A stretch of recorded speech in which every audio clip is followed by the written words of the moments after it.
എല്ലാവർക്കും നമസ്കാരം. പുതിയ വീഡിയോയിലേക്ക് എല്ലാ മാന്യ പ്രേക്ഷകർക്കും സ്വാഗതം. പ്രേക്ഷകർ കാത്തിരിക്കുന്ന വിവിധ സിനിമകളുടെ ഏറ്റവും പുതിയ ബോക്സ് ഓഫീസ് അപ്ഡേറ്റുകളാണ് ഈ വീഡിയോയിലൂടെ പ്രേക്ഷകരിലേക്ക് എത്തിക്കുന്നത്.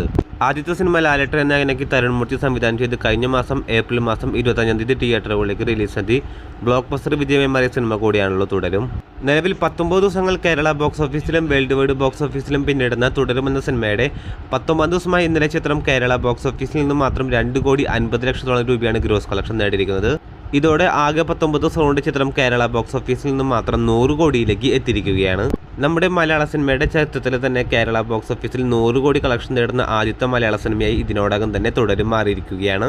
അങ്ങനെ റെക്കോർഡുകൾക്ക് മേലെ റെക്കോർഡുകൾ ഇട്ടുകൊണ്ട് മുന്നേറുന്ന തുടരുമെന്ന സിനിമയുടെ വേൾഡ് വൈഡ് ബോക്സ് ഓഫീസ് സംബന്ധമായിട്ടുള്ള അപ്ഡേറ്റുകളിലേക്ക് വരികയാണെങ്കിൽ 18 ദിവസം കൊണ്ട് വേൾഡ് വൈഡ് ബോക്സ് ഓഫീസിൽ 205 കോടിയോളം ഗ്രോസ് കളക്ഷൻ നേടിയ സിനിമ 19 ദിവസമായി ഇന്നലത്തെ കളക്ഷനോടെ ചിത്രം വേൾഡ് വൈഡ് ബോക്സ് ഓഫീസിൽ 209 കോടിയിലേക്ക് എത്തിയിരിക്കുകയാണ്.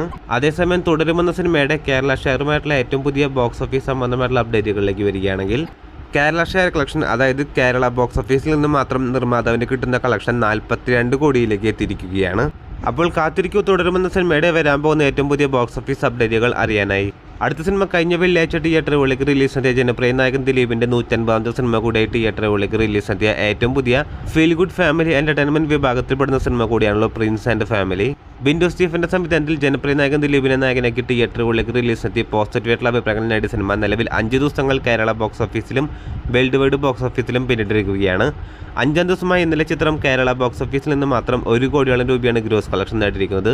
ഇതോടെ ചിത്രം ആദ്യ 5 ദിവസം കൊണ്ട് കേരള ബോക്സ് ഓഫീസിൽ നിന്ന് മാത്രം 5,30,00,000 എത്തിയിരിക്കുകയാണ്. അതേസമയം ആദ്യ 5 ദിവസത്തെ ചിത്രത്തിന്റെ വേൾഡ് വൈഡ് ബോക്സ് ഓഫീസ് സംബന്ധമായിട്ടുള്ള അപ്ഡേറ്റുകളിലേക്ക് വരികയാണെങ്കിൽ ചിത്രം ആദ്യ 5 ദിവസം കൊണ്ട് വേൾഡ് വൈഡ് ബോക്സ് ഓഫീസിൽ 8 കോടിയിലേക്കും എത്തിയിരിക്കുകയാണ്. അപ്പോൾ വലിയ ഹൈപ്പോ പ്രൊമോഷനോ ഒന്നും തന്നെ ഇല്ലാത്ത തിയേറ്ററുകളിലേക്ക് റിലീസ് നടത്തിയ പ്രിൻസ് ആൻഡ് ഫാമിലി എന്ന സിനിമയ്ക്ക് മികച്ച ഹോൾഡാണ് കേരള ബോക്സ് ഓഫീസിലാണെങ്കിലും വേൾഡ് വൈഡ് ബോക്സ് ഓഫീസിലാണെങ്കിലും കാണാൻ സാധിക്കുന്നത്. ആസിഫ് അലി നായകനാക്കി കഴിഞ്ഞ ആഴ്ച തിയേറ്ററുകളിലേക്ക് റിലീസ് നടത്തിയ തമിർ സംവിധാനം ചെയ്ത് മികച്ച അഭിപ്രായങ്ങൾ നേടിയ സിനിമ കൂടിയാണല്ലോ സർക്കിട്ട്. നിലവിൽ 6 ദിവസങ്ങൾ ബോക്സ് ഓഫീസിൽ പിന്നിടുന്ന സർക്കിട്ട് എന്ന സിനിമയുടെ 6ാം ദിവസമായി ഇന്നലെ ചിത്രം കേരള ബോക്സ് ഓഫീസിൽ നിന്ന് മാത്രം 15 ലക്ഷത്തോളം രൂപയാണ് ഗ്രോസ് കളക്ഷൻ നേടിയിരിക്കുന്നത്. ഇതോടെ ആദ്യ 6 ദിവസം കൊണ്ട് ചിത്രം കേരള ബോക്സ് ഓഫീസിൽ നിന്ന് മാത്രം 1,60,00,000 എത്തിയിരിക്കുകയാണ്. സർക്കിട്ട് എന്ന സിനിമയുടെ വേൾഡ് വൈഡ് ബോക്സ് ഓഫീസ് സംബന്ധമായിട്ടുള്ള അപ്ഡേറ്റുകളിലേക്ക് വരികയാണെങ്കിൽ ചിത്രം ആദ്യ 6 ദിവസം കൊണ്ട് വേൾഡ് വൈഡ് ബോക്സ് ഓഫീസിൽ 3 കോടിയിലേക്ക് എത്തപ്പെട്ടു എന്നാണ് പ്രതീക്ഷിക്കുന്നത്. ചിത്രത്തിന്റെ ഒഫീഷ്യലായിട്ടുള്ള വേൾഡ് വൈഡ് ബോക്സ് ഓഫീസ് സംബന്ധമായിട്ടുള്ള അപ്ഡേറ്റുകൾ ചിത്രത്തിന്റെ അണിയറ പ്രവർത്തകർ ഇതുവരെ പുറത്തുവിട്ടിട്ടില്ല. വരും ദിവസങ്ങളിൽ ചിത്രത്തിന്റെ ഒഫീഷ്യലായിട്ടുള്ള world wide box office collection update ആക്കപ്പെടും എന്നാണ് പ്രതീക്ഷിക്കുന്നത്. അതേസമയം സർക്കിട്ടോടൊപ്പം തന്നെ കഴിഞ്ഞ ആഴ്ച തിയേറ്ററുകളിലേക്ക് റിലീസ് ചെയ്ത മികച്ച അഭിപ്രായങ്ങൾ നേടിയ സിനിമ കൂടിയാണല്ലോ പടക്കളം.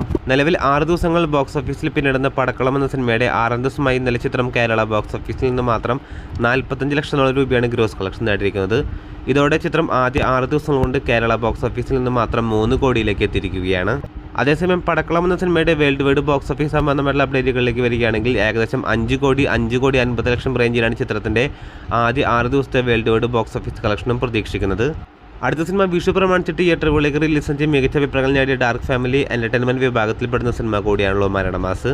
ശിവപ്രസാദിന്റെ സംവിധാനത്തിൽ ടോവിനോ തോമസ് നിർമ്മിച്ച് ബേസിൽ ജോസഫിനെ നായകനാക്കി തിയേറ്ററുകളിലേക്ക് റിലീസ് ചെയ്ത മികച്ച അഭിപ്രായങ്ങൾ നേടിയ മരണമാസം എന്ന സിനിമയുടെ ഏറ്റവും പുതിയ OTT അപ്ഡേറ്റുകൾ ഇപ്പോൾ പുറത്തുവന്നിരിക്കുകയാണ്. അതുപ്രകാരം മരണമാസം എന്ന സിനിമയുടെ OTT അവകാശങ്ങൾ സ്വന്തമാക്കിയിരിക്കുന്നത് സോണി ലിവ് ആണ്. ചിത്രം ഇന്ന് വൈകിട്ടോടെ തന്നെ സോണി ലിവ് എന്ന OTT പ്ലാറ്റ്ഫോമിലൂടെ വിവിധ ഭാഷകളിൽ ചിത്രം OTT റിലീസ് ചെയ്യുന്നതാണ്. അപ്പോൾ കാത്തിരിക്കൂ ചിത്രത്തിന്റെ വരാൻ പോകുന്ന ഏറ്റവും പുതിയ അപ്ഡേറ്റുകൾ അറിയാനായി. അതോടൊപ്പം വീഡിയോ ഇഷ്ടപ്പെട്ടാൽ വീഡിയോ ലൈക്ക് ചെയ്യാനും നമ്മുടെ ചാനൽ സബ്സ്ക്രൈബ് ചെയ്യേണ്ട കാര്യം കൂടി ഇന്ന് പരിഗണിക്കേണ്ടതാണ്. പുതിയ വീഡിയോ ആയിട്ട് വരുന്നവരേക്കും എല്ലാവർക്കും നന്ദി, നമസ്കാരം.